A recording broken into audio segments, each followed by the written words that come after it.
Olako datuak diretzat oso politak dira. Askotan esaten zuen, lo recogido de una simpática anciana ciega, eta era horretakoak badako inguru berezi bat.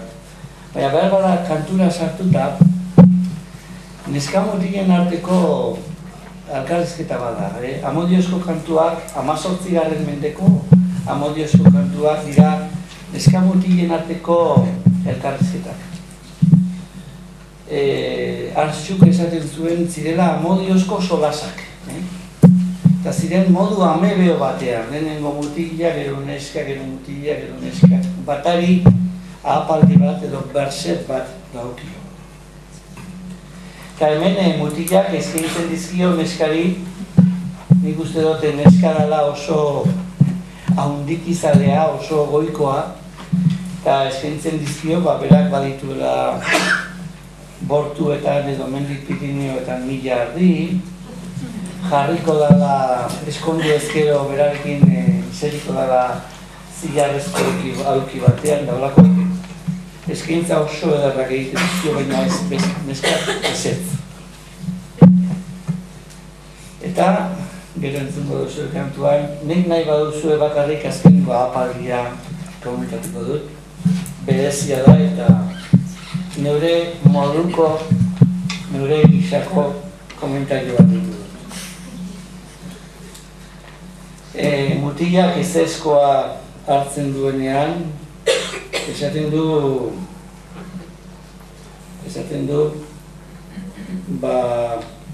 zenartzat emozue Frantziako errege. Frantziako erregea da, honen erreferentzietan erregerik handiena.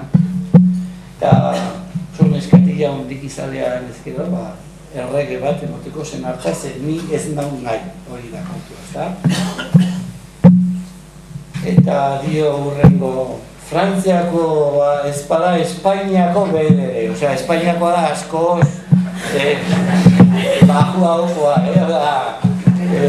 Frantziatik asko bajatzen dena, Eta gero dio, bada errege edo bada emperadore, hau da, haundik izalea, nik uste dut bizkat oso modu gogorrean izan da dagoela, edo oso letxitxarrean izan da dagoela, puntzela ja ez duke. Eta puntzela, oker espanago, Virginia da. Orduan ez dakinik, garai honetan, 18. mendeko kantu honetan, asko estimatzen zen hori edo dirudinez. Horina da, kantua nintzera bai.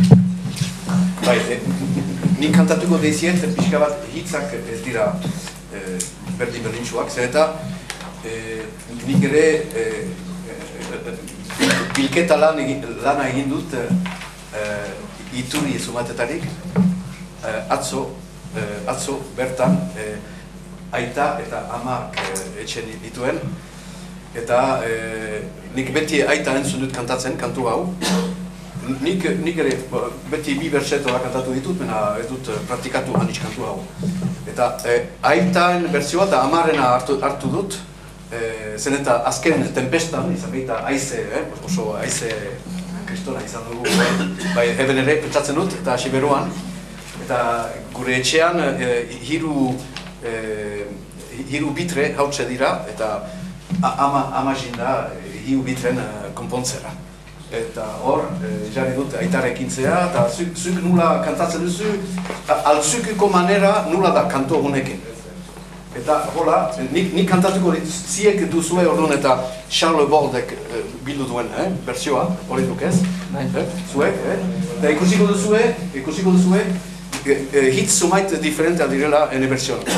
Eta ene bertsioa, hori kantatuko duen bertsioa da, altzukun ahominiz transmititu den bertsioa, kantaten dizie.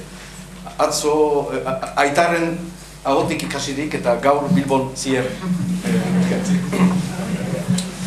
Gero, nik ere entzun dut diala berrogei urte ere, Siberuan, gaur egun ere bizi da, Junez Siberu, Siberotar kantari izugarria, baditu 74 urte edo gutxi gora bera. Junes Xuburu, Santa Klasikoa, ataratzen bizi.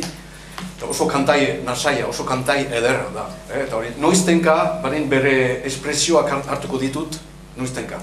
Baina ez naiz bera bezain kantari ederra. Ene maitiak bilhuak oli eta koloria gori. Ene maitiak bilhuak oli eta koloria gori. Eskikolaria aldi xuri, zilar fina juduri, berra duzu xarmagarri, beste ororen gainetik, beste ororen gainetik. Etxetxo bat badizut nik, jauregi baten parerrik. Hartan barnen egonen zira, zilar kaideran jarririk. Ihurkez bete izu eranen, nahi ez duzun elherrik, nahi ez duzun elherrik. Nik balitut mila ardi, bortian hartzaineki. Katalunian ehun mando, bere zilar kargeki. Urakoro badutuk etzu, jiten bazira enneki. Jiten bazira enneki. Baduzia mila ardi, bortian hartzaineki. Katalunian ehun mando, zilarrezko txintxeki. Urakoro ukenik ere, ez nuzu jinen zureki, ez nuzu jinen zurekin. Ene maitiaren etxenkuak, zeiztan orokuntre jauzi. Ene maitiaren etxenkuak, zeiztan orokuntre jauzi. Baizik ete haien alhaba, sobera zela jenneki. Ez amorez, bai dolorez, sofrituz behar utzi. Oi sofrituz behar utzi. Senarretako emako zie, Frantziako errege. Senarretako emako zie, Frantziako errege. Frantziakoa ez bada aski. Hori aitak hola egiten du. Aldiz amak. Frantziakoa ez bada ahal. Eta zuek beste bat duzu, Aitarena jargitzen dut. Frantziakoa ez bada aski, Espainiakoa bedere, emperadore izanagatik, birginarik ez duke. Oi birginarik